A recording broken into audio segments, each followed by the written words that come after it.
In early November 1961, the Secretary of Defense, with Atomic Energy Commission concurrence, directed the activation of Joint Task Force 8 to prepare for a nuclear test series in the Pacific. This series, if conducted, was to be known as Operation Dominic. By early April, the large military AEC Joint Task Force had been organized, manned, and had achieved operational readiness at its forward locations in the Pacific.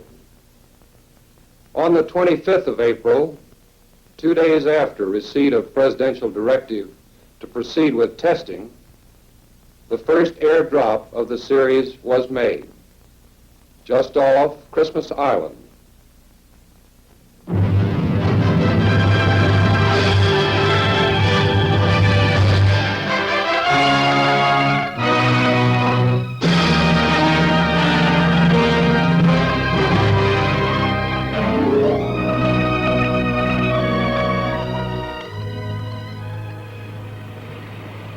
The decision to plan for the resumption of atmospheric testing was complicated by a basic problem: real estate. Eniwetok Atoll, the historic site of earlier tests, was ruled out because of political considerations. Christmas Island, which the British had used for their nuclear test series ending in 1958, was under tentative consideration. Initial plans were drawn up for a series of airdrops of the nuclear devices over the open sea south of Hawaii, which would be observed by an aerial and shipborne instrument array. An aircraft carrier and 2 other naval vessels were modified and equipped to function as diagnostic instrumentation platforms. All related preparations proceeded. However, planning was accomplished so as to permit a shift to Christmas Island if that should become feasible. On 8 February 1962, an agreement was reached with Great Britain on the use of the island. Therefore, plans for the open sea concept of testing were set aside, and Christmas Island became a principal base of operations for Dominic activities. Christmas Island, 2 degrees above the equator. Discovered by Captain Cook on the 24th of December, 1777. It is a comparatively large island, in fact the largest atoll in the Pacific, with a land mass totaling 222 square miles. Road networks crisscross the island, and innumerable lagoons dot the central portion. On the island are some 400 Gilbertese natives hired under contract to manufacture copra, and a land crab population impossible to tally. Christmas stayed in the shadows of World War II. Its primary function was as an element of the communications net for Pacific operations.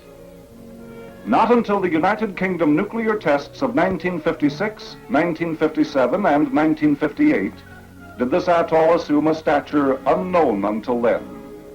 Following the tests, it returned to its former status. An RAF station and a district commissioner in charge of Her Majesty's affairs.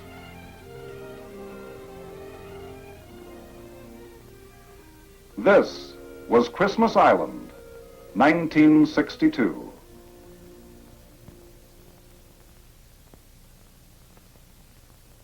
The task force commander has asked me to brief you on the tests which made up this phase of the Dominic operation. They may be considered in several distinctive groups. The first of these was a proof test of devices from both of the AEC laboratories, Los Alamos and the Lawrence Radiation Laboratory, which had reached final weapon design during the test moratorium and were already in stockpile or scheduled for stockpile in the near future. Notice that proof test as used here refers merely to the test of nuclear components of a weapon, as distinguished from a foolproof test of an actual weapon in service form and environment. And another category were tests of complete nuclear weapon systems, which we will say more about shortly. And the third category of tests in the Christmas Island phase of Dominic were tests of advanced concepts in weapons design, relatively highly experimental designs proposed by both weapon laboratories. This, in general, was the device schedule for the airdrop test phase of Dominic. The chain of events leading to each airdrop in the series began here, at Naval Air Station Barbers Point on the island of Oahu. In this area, each device was inspected and checked, its complex telemetry calibrated, and finally loaded aboard one of the two B-52 aircraft. The airdrops were made off the southeast shoreline of Christmas Island.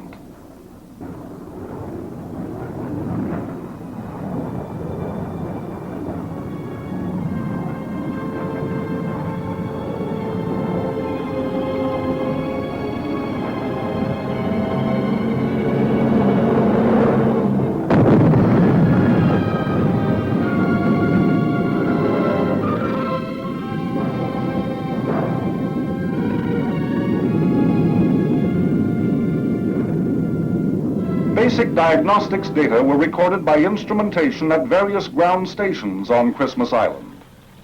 At A site, MM site, Y site, and D site. Key diagnostics instrumentation was oriented toward 0 point to record the phenomena associated with each test. This instrumentation was housed in specially designed trailers, many of which were the same units that had been prepared in the initial test planning phase for operation aboard ship in the open sea test concept. An extensive airborne array also took part in both the diagnostic studies and certain effects tests. As in other nuclear test operations, B-57 sampler aircraft were used to obtain particulate and gaseous samples from within the cloud for radiochemical analysis to determine the yield for each weapon. Two especially modified C-130s served as platforms for additional diagnostic data gathering. High-speed cameras aboard these aircraft measured the fireball as a function of time to provide data on total yield, and other instrumentation recorded data on internal device behavior to verify weapon physics. There were control aircraft to position others in the array, search and rescue, photographic, patrol planes to provide surface security around the test area, and other aircraft critically positioned around the 0 point to study thermal radiation, radar attenuation, and chorioretinal effects.